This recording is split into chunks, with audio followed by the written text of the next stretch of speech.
we need to talk about the internet again. Today, I'm going to cover the idol of influence, how the internet might be desensitizing people to the real world, and why so many people feel drained yet entertained.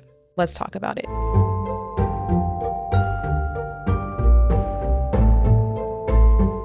Hi everyone, welcome back to my channel. If you're new here, I am Javona Dang. And as you can tell from the intro, I tend to talk about the internet a lot. I hope you are feeling generous enough to subscribe. And if you're not, then maybe I can earn your subscription eventually. Hey, anyways. I actually grew up idolizing celebrities. I can't lie. I have to be honest with you guys to start this video. But when I idolized these celebrities growing up, like literally when I was a kid, I didn't know any better. And if you did, you probably didn't know better either. If you still do, you probably don't even know you're idolizing a celebrity. The culture made and still does make it normal to make it seem normal to know everything about influencers, celebrities, actors, what they wore, who they dated, what kind of drama they're in. There were people like the Kardashians, lots and lots of reality shows for me growing up. I'm talking early 2000s here, guys, and up until like 2012-ish. I feel like reality TV was definitely like the TikTok of that time. If you know, you know. But when you take a step back, okay, we're getting real now. It's kind of strange how much society pours into another part of society essentially and doesn't receive anything from that. Like there's no benefit from pouring as much as you pour into more humans, specifically humans you'll probably never meet. So I'm sure a lot of you have seen the word parasocial going around social media actually as of late, but it's been a word that's been around obviously for a long time. So what is a parasocial? A parasocial is a one-sided emotional relationship. This person may pour so much time, lots of energy, and almost like all their emotional investment, if not most, of their emotional investment into somebody else or someone's life. The other person probably doesn't even know they exist, if we're being honest. So the internet is designed to create these. Algorithms don't prioritize truth or wisdom or even quality anymore. They prioritize engagement. And as a social media manager, I can atone for this. I can attest for this, whatever the word is. Content that promotes emotion gets pushed harder. That's just the truth. That emotion could be inspiration, outrage, curiosity is a big one, jealousy is also a big one, or just the illusion of closeness with someone online. Like you feel like you can relate to that person, or you feel like I'm gonna follow this person because that's me. Like I see myself in them. Instead of actually looking in the mirror and breaking down your own qualities, you look to other people for that affirmation, essentially. Not you, but you know, people. These influencers and lately celebrities have been sharing lots of their like personal life online. They tend to share personal stories, like story times, daily struggles, routines, and behind the scenes. And this makes the viewers, like I mentioned earlier, feel like they know them personally. But the reality is this is just the internet's architecture. The more personal and intimate and relatable somebody seems, people just eat that up. And the result is actually really strange. While people are feeling emotionally connected to somebody they've never met or somebody who doesn't know they exist, the people in their real life are actually becoming more and more disconnected from them. The reason why we can't ever get anything done or make real change as a generation is because we believe that we're the most connected we've ever been with the whole world, while in reality, we are the most disconnected that we've ever been. Before the internet, it seems like people could organize things. They could create community. They could pass on the news far more easier and far more effectively than we can with the internet today. And I think that's because when we're on the internet, we can choose to spend our time anywhere we want on the internet. And the majority of us aren't actually using the internet to find community and to make change and to collaborate with each other. People don't go out to parties anymore. People don't go out and mingle anymore. People don't go out in community anymore. Or me, I'm a Christian. People don't go to church anymore. Everything's online. You can watch sermons online. You can watch live streams. You can go on Twitch all day, whatever it is. Like people don't have real life connection anymore, and I feel like this is very much a problem. And I talk about this on my channel all the time. Human connection is so important. I myself am actually trying to connect more with a community in my church, and I just feel like I literally took a step back and was like, okay, I need community. Like I need real conversations. Like not only online do I like talking, but I like talking in real life. Like I'm a chatterbox. I'm actually in, what is it called?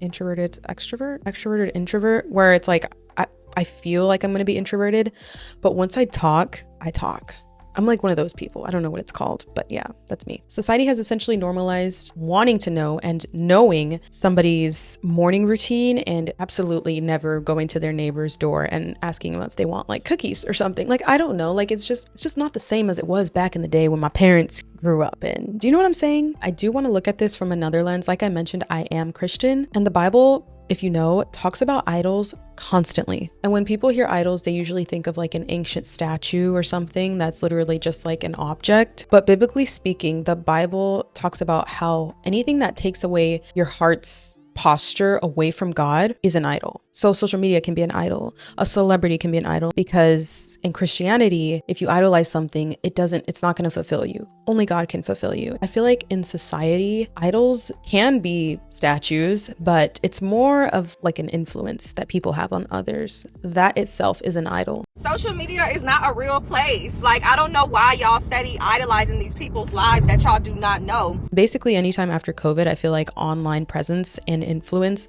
has become an idol on especially America, Canada, Europe, because a lot of places don't even have access to the internet. When society spends hours a day consuming the lives and opinions or personalities, people start looking for an identity in those people.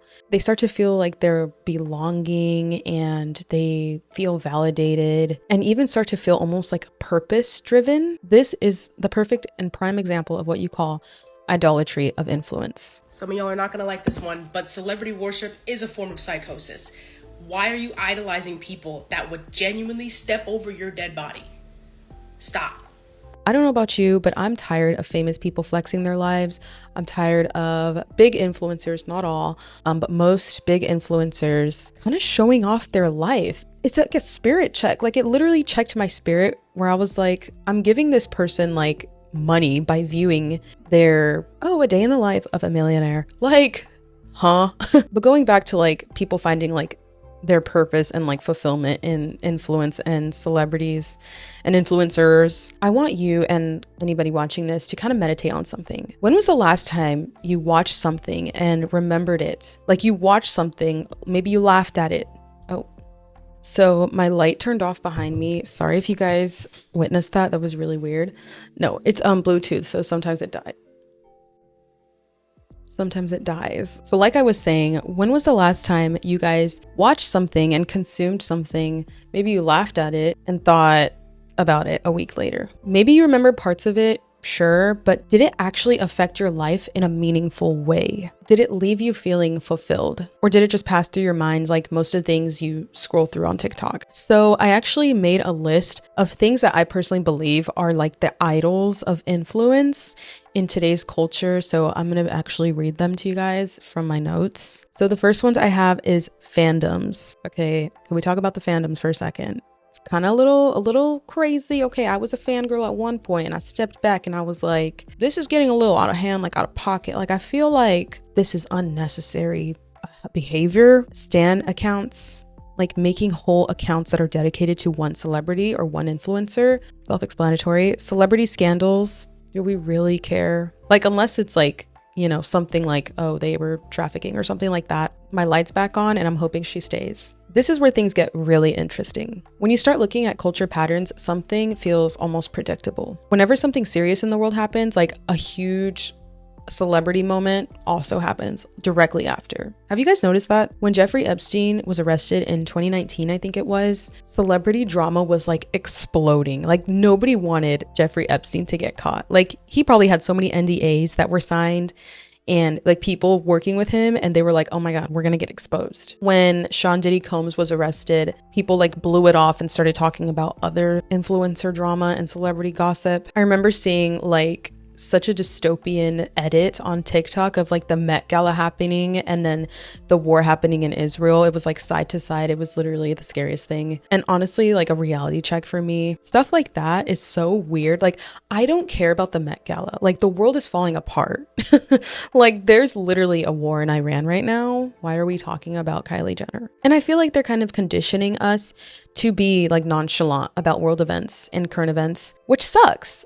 I want to know what's happening in the world. I want to be updated. Now, this doesn't mean every celebrity event is tactically coordinated, but the pattern is definitely worth noticing. The internet thrives on spectacle, and spectacle has a powerful effect. It keeps people emotionally engaged while slowly desensitizing them to real world events. When people consume celebrity drama, or when people idolize influencers and celebrity culture, just stupid things that happen online, serious issues tend to feel distant, abstract, overwhelming, maybe even unrecognizable. Instead of engaging with the world, people turn to social media for almost like counseling or distraction on purpose. Ancient Rome had a phrase for this strategy, and it was called bread and circuses. Keep the general population entertained, and they won't question the deeper issues around them. Once you hear the bread and circus theory, you are never going to look at politics and what is happening in pop culture the same.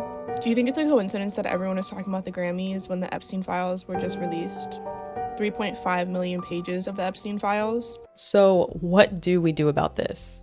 Proverbs 4:23 says, above all else, guard your heart, for everything you do flows from it. So guard your heart, guard your eyes and ear gates. Protect your soul for the love, literally, of God. Now, guarding your heart can be different for everybody. It might mean noticing when scrolling is starting to slowly consume or replace your everyday living. It might mean remembering and reminding yourself that these influencers and that these celebrities are also people, and they're essentially not guides or even counselors for your life. And again, this isn't about abandoning the internet completely, because the internet can definitely be useful. It can also be educational, and it can also be used to have meaningful conversations. But it becomes unhealthy when you start to replace real life with it. And let's just be real, people were never meant to process world events and the real world through social media or through another person. These things are meant to be really reflected on because they shape our character, and they shape how we're going to respond to these things if they were to happen in our everyday workplaces, in school, in conversations with people you meet in the market.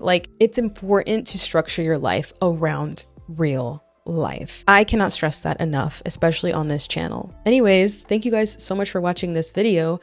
It was all over the place, I know, but I appreciate you for being here either way. Please leave any prayer requests down below, and comment down below if you agree or disagree on this subject. If you felt convicted, like I personally did, on anything that was mentioned, let me know. We can talk about it peacefully, please. Please stay peaceful in the comments. And yeah, I love you guys, and I will see you in my next video. Bye.